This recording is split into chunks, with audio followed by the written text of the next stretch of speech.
Hello குட்டீஸ். என்னைக்குமாவது உங்களுக்கு ச்சே இந்த தூக்கமே வேணா, ராத்திரி முழுக்க முழிச்சிருந்து விளையாடணும் அப்படின்னு தோணியிருக்கா? கண்டிப்பா தோணியிருக்கும் இல்லையா? இன்னைக்கு நாம போக போற இந்த மாயாஜால காட்டுல நடக்க போற கதையும் அத பத்தினது தான்.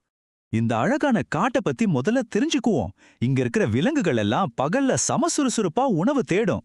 ராத்திரி ஆனா போதும், எந்த சத்தமும் இல்லாம ரொம்ப அமைதியா நிம்மதியா தூங்கி ஒரு சூப்பரான ஆரோக்கியமான வாழ்க்கைய வாழ்ந்துட்டு வந்தாங்க. ஆனா பிரச்சனை எங்க ஆரம்பிச்சது தெரியுமா? ஒரு தந்திரமான ஆந்தை. இந்த ஆந்தைக்கு இருட்டுனா ரொம்பவே பிடிக்கும்.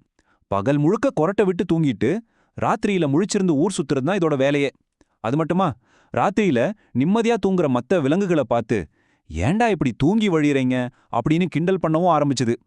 இப்படி போயிட்டு இருந்தப்போ ஒரு நாள் காட்டின் ராஜாவான சிங்கம், நம்ம பிரம்மாண்டமான யானை, அப்புறம் குதிரை, இவங்க 3 பேரும் பேசிட்டு இருந்தப்போ இந்த ஆந்தை அங்க வந்துச்சு. வந்து அவங்க தூக்கத்தையே கெடுக்கக்கூடிய ஒரு விபரீதமான ஐடியாவை கொடுத்துச்சு. சரி, இதுல நாம கொஞ்சம் ஆழமா இறங்கி பாப்போம். அந்த ஆந்தை என்ன சொல்லுச்சு தெரியுமா? அட பாவிகளா, ராத்திரியில அந்த நிலாவை பாருங்க, மினுமினுங்கிற நட்சத்திரங்களை பாருங்க, சில்லுன்னு வீசுற காத்த அனுபவிங்க, அது எல்லாம் விட்டுட்டு ஏண்டா தூங்குறீங்க? அதுக்கு பதிலா பகல்ல கதகதப்பான வெயில்ல தூங்கலாமே அப்படின்னு ரொம்ப தேனொழுக பேசி அவங்க மனசை அப்படியே மாத்த ட்ரை பண்ணுச்சு. இப்போ நீங்களே சொல்லுங்க, இந்த விலங்குகள் அந்த ஆந்தை சொல்றத கேட்கலாமா? தங்களுடைய அந்த நிம்மதியான ரொம்பவே முக்கியமான ராத்திரி தூக்கத்தை விட்டுட்டு முழிச்சிருக்கிறது உண்மையிலே நல்ல ஐடியாவா இல்ல ரொம்ப மோசமான ஐடியாவா? சரி, என்னதான் நடக்குதுன்னு பாப்போமேன்னு ஆர்வமான இந்த விலங்குகள் ஒரு முடிவு பண்ணாங்க. ஒரு 3 நாள் மட்டும் ராத்திரியில முழிச்சிருந்து தான் பாப்போமே அப்படின்னு ஒரு சின்ன பரிசோதனை செய்ய நினைச்சாங்க. அந்த 3 நாள் என்ன ஆச்சுன்னு பாத்தீங்கன்னா, முதல் நாள் ராத்திரி முழுசா முழிச்சிருந்து நெருப்ப மூட்டி பாட்டு பாடி ஆட்டம் போட்டு செம்ம ஜாலியா கொண்டாடினாங்க.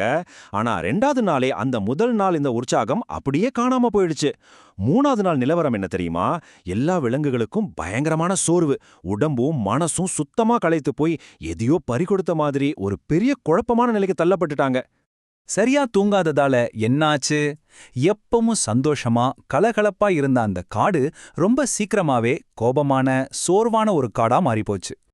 இது ஒரு விஷயத்த ரொம்ப அழகா நமக்கு விளக்குது. சாதாரண நாட்கள்ல ரொம்ப சந்தோஷமா எல்லார்கிட்டயும் அன்பா பழகுற விலங்குகள் வெறும் தூக்கம் இல்லாததால எப்படி மாறிட்டாங்க பாருங்க. எப்பவும் அமைதியா இருக்கிற சிங்கத்துக்கு எதுக்கு எடுத்தாலும் கோவம் வந்து கத்த ஆரம்பிச்சுது. இத பார்த்து மத்த விலங்குகள் எல்லாம் பயந்து ஓடுனாங்க. யானையோட நிலைமை இன்னும் மோசம். அதுக்கு என்ன பண்றதுனே தெரியாம கோவத்துல சின்ன சின்ன பறவைகள் வாழ்ந்துட்டு இருந்த ஒரு மரத்தையே எந்த காரணமும் இல்லாம உடைச்சு எறிஞ்சுது. இதையெல்லாம் பார்த்த குதிரைக்கு நிலைமை தெல்வா புரிஞ்சிருச்சு. உடனே ரொம்ப தைரியமா ஆந்தைகிட்ட போய், இங்க பார், ராத்திரி உடம்பு இளைப்பாரி தூங்குனாதான் அடுத்த நாள் சுறுசுறுப்பா இருக்க முடியும்னு நாங்க கண்கூட பார்த்துட்டோம். இனிமேல் ராத்திரி அப்படி இருக்கும் இப்படி இருக்கும்னு ஏதாச்சும் கதை சொல்ல வந்த யானையை விட்டு உன்னை மிதிக்க சொல்லுவேன், ஓடி போயிரு அப்படின்னு சொல்லி அந்த ஆந்தையை விரட்டியே விட்டுருச்சு. ஆக இதுல முக்கியமான விஷயம் என்னன்னா, இந்த விலங்குகளோட கதை மூலமா தூக்கம் அப்படிங்கிறது நம்ம உடம்புக்கு இயற்கை கொடுத்த ஒரு பெரிய மேஜிக் அப்படிங்கிறத நம்ம தெரிஞ்சுக்கலாம். உங்களுக்கு ஒரு ரகசியம் சொல்லட்டுமா? நம்ம வாழ்க்கையிலயும் இந்த மாதிரி ஒரு தந்திரமான ஆந்தை இருக்கு. அது வேற யாரும் இல்ல, ராத்திரியில நாம பாக்குற மொபைல் போனும் டிவியும் தான். ராத்திரியில முழிச்சிருந்து கேம் விளையாடுறதும் வீடியோ பாக்குறதும் முதல்ல ரொம்ப ஜாலியா இருக்கிற மாதிரி தோணும். ஆனா அந்த ஆந்தையோட ஐடியா மாதிரி தான் இதுவும். இது கொஞ்சம் கொஞ்சமா நம்ம உடம்பையும் மனசையும் கெடுத்துடும். அதனால இந்த 3 விஷயங்களை நல்ல ஞாபகம் வச்சுக்கோங்க. 1, ராத்திரி ஆனா ஃபோனையும் டிவியும் உங்களை விட்டு தூரமா வச்சிருங்க. 2, உங்க உடம்புக்கு தேவையான முழு ஓய்வு கொடுங்க. 3, அடுத்த நாள் காலையில நல்ல புத்துணர்ச்சியோடவும் செம்ம ஆக்டிவாவும் எழுந்துருங்க. உங்க உடம்ப பேணி பாதுகாக்கிறது தான் உங்களோட முதல் கடமை. இப்போ சொல்லுங்க குட்டீஸ், நீங்களும் பெரிய ஆகி உலகத்துல இருக்கிற சிறந்த மேதாவிகளோட பட்டியல இடம் பெறணும்னு ஆசைப்படுறீங்களா? கண்டிப்பா ஆசைப்படுவீங்க.